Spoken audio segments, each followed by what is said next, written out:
Hello. In this episode, I'd like to ponder two questions. Was ancient Egypt influenced by other parts of Africa? Two, what did ancient Egypt look like? And I'd like us to start by taking a closer look at the origin of ancient Egypt. The ancient Egyptian civilization has been said by various historians to have started about 10, 8, or 5,000 years ago. The jury is still out on trying to figure out precisely when it started. What is important to note here is that it is the earliest recorded civilization. It is said to have lasted more than 3,000 years and was divided into two kingdoms spanning 30 dynasties. It is believed to be the oldest of all civilizations. Now, from the earliest and most reliable records found in the Edfu text, which I mentioned in an earlier episode, the area was conquered by Horus, who came there from somewhere south of Egypt.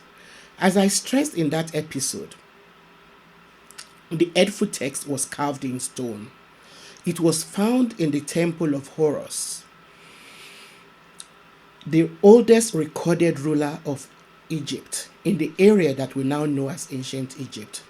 Horus conquered the people he met in the area, just as he had vanquished the people he met on his way from the south. This king Horus became deified after he died. The place that Horus came from originally has been identified as somewhere around Uganda and Somaliland. I won't dwell on the question of whether or not Horus and his followers were black Africans, since I've elaborated enough on the genesis of that debate in the last episode. Please take time to watch that episode if you have not already done so.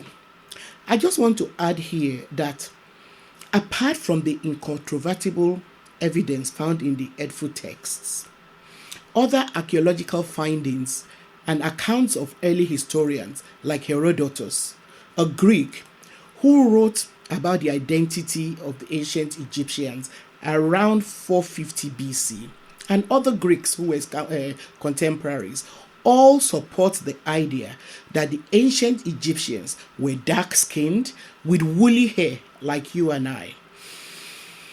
So they had to have been of African descent. Reasonable academics agree that over generations, the population of Egypt has continued to change due to waves of migration over several centuries. Even if we were to go by the way the Egyptians identified themselves, they called their country Kemet, which means black land. It was a nation which was culturally advanced in many aspects, such as mathematics, writing in the form of hieroglyphics, astronomy, architecture, the arts, science, technology, and religion. Now, in describing the pyramids as he saw them, Herodotus writes that they were built out of polished stones, and he believed that the stones were raised by machines made out of wooden planks. The level of sophisticated calculations that must have gone into the construction of the Sphinx as well as the Great Pyramids continues to astound modern mathematicians, scientists, and astronomers. It is believed that the pyramids were positioned to reflect the rays of the sun in exact proportions to the equinoxes and the solstices, and that these were tied to agricultural events such as the time to plant or harvest.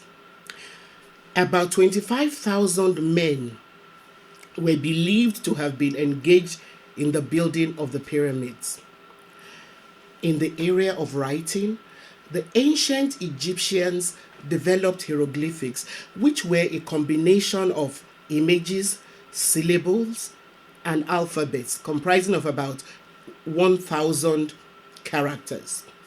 The cursive version of the hieroglyphics was used to write religious inscriptions by priests. They used it to write on papyrus, the very first kind of paper that were used to write. Papyrus was made from a plant which grew only around Egypt. So the priests used hieroglyphics to write on papyrus and wood. These priests were also the chroniclers and keepers of records. They were also healers of the sick, embalmers when people died, and they were sculptors, musicians, lawyers, lawmakers, and teachers. As such, they controlled not only the religious but also the intellectual life of ancient Egypt. Now, at the height of ancient Egypt's glory, in cities like Thebes, there were magnificent mansions built by the wealthy, some of which had as many as 50 rooms. Their mansions were decorated with elaborate paintings, expensive furniture, and sculptures made from bronze, ebony, and ivory, which must have come from the African continent. This is also another proof of the interconnectivity between Egypt and the African interior.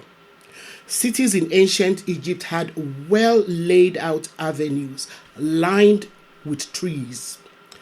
The magnitude of the pyramids has led some historians to suggest that the only way that they could have been built was through slave labor.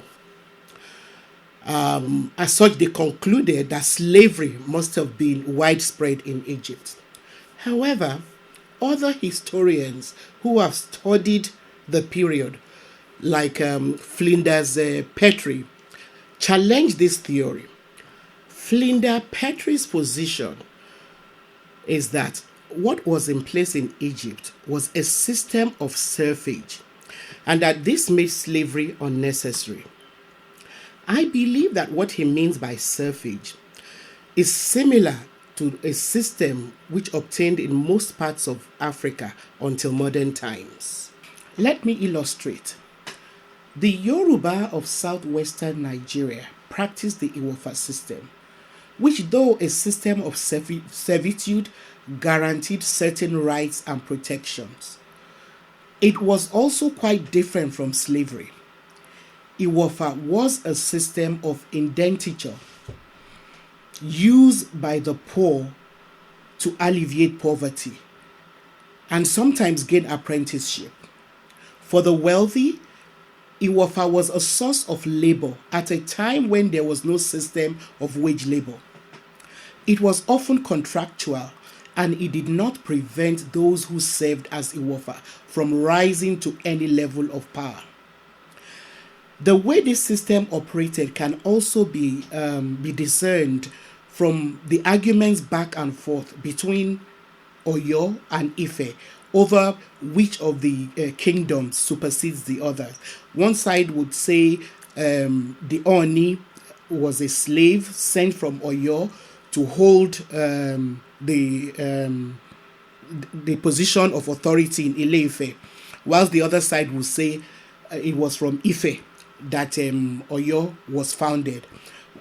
I mean, it shows you that in ancient times, even if people started out as slaves, they had the ability to rise to the most prominent positions of authority. Even outside the Yoruba, there are examples from other ethnic groups. Another example is the story of Jaja of Opobo from southeastern Nigeria. Jaja was an Igbo slave. I use the word slave here with a lot of reservation.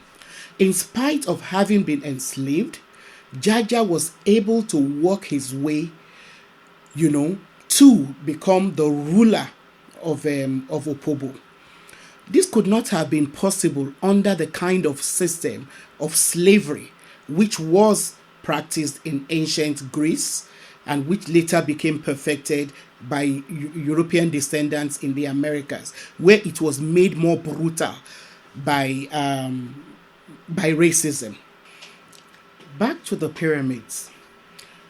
John Jackson proposes that the building of the pyramids in Egypt was a well organized project which lasted about 10 years just to get the stones to the site. The project engaged 100,000 men who worked in 3-month shifts to move rocks to the site of construction. The real construction took another 20 years. Relying on information supplied by Herodotus, who is considered as the father of history, Flanders Petrie also concludes that with the kind of organization that was in place, the builders of the pyramids were very well organized and managed the project so well that all they needed to do was to conscript men twice in their lifetime to work for 3 months at a time, during which they earned a decent living and gained technical expertise. Although he does not does not actually mention women, I think it is safe to assume that some women would have been involved in this project as well, since we're talking about men being camped for about 3 months at a time, 100,000 men being camped at the building site for so many months at a time. It is safe to conclude that there would have been women as part of the camps that built the pyramids. Now, during this period, priests who were very highly educated controlled most intellectual and important aspects of life in Egypt. They were in charge of the manufacture of linen, which we know originated from Egypt, the linen cloth, and any other positions in the army that needed a knowledge of arithmetic. They served as royal chroniclers, keepers of records, engravers of inscriptions, physicians or healers, pharmacists, embalmers of the dead, lawmakers, lawyers, sculptors, and musicians. In short, they were in charge of most skilled labor. Imhotep, who I mentioned in the last episode, was held in very high esteem as a vizier, a high official under Zosa, who reigned between 5345 and 5307 BC. Imhotep was an example of how knowledgeable and versatile priests were. He was an astronomer, architect, chief physician to the king. He was later deified as the god of medicine, and a temple was erected to his memory in the ancient city of Memphis. John Jackson, another historian, throws more light on the status of slaves in Egypt, in ancient Egypt, by suggesting that in spite of the fact that that Egyptian priests wielded so much power, they were generally fair and just.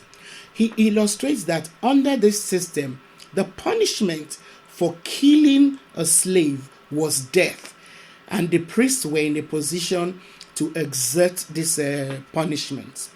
The society was so well organized that private citizens did not need to carry arms, and even soldiers were not allowed to carry arms except when they were on duty. As such, Egypt prospered during this period. Another researcher who examined artworks that had to do with the domestic life of Egypt during this period was Winwood Reade. He suggests that women in the society were held in high regard and children were very well cared for. And he was able to deduce this by reading the artworks of ancient Egypt. we should also compare this to the status of women and children in Europe as recently as the Victorian period. And you'll see the difference. Unlike the women in ancient Egypt, European women and children were not very well highly regarded. And all you have to also do to come to the same conclusion does not even have you don't even have to study history to be able to come to this kind of conclusion. If you read novels by writers like Charles Dickens, who gave us the story of Oliver Twist, based on the society in which he lived, you'll be able to also come to the same conclusion that compared to women in ancient Egypt, European women and children were not as well cared for, and that the society also did not regard people who were not wealthy, and did not take as much care of their poor as societies in ancient Egypt. So in ancient Egypt, civil laws were properly administered because the poor and the rich could depend on a proper system of justice. This period, which was long before the Greek, Roman, or Arab conquest, is described as Egypt's first golden age. We also need to remember that this was thousands of years before any kind of civilization was recorded in Europe, not to talk of the Americas. Unfortunately, this golden age ended around 4163 BC, when Egypt began to experience a decline. In the next episode, we will examine the reasons for the decline of this awesome society. Please watch out for it. Remember to subscribe if you have not done so yet. Like and share this video so that more Africans and people of African descent, and really any other people out there who are open-minded enough, can have access to what we share here. Thanks for watching, and see you next time.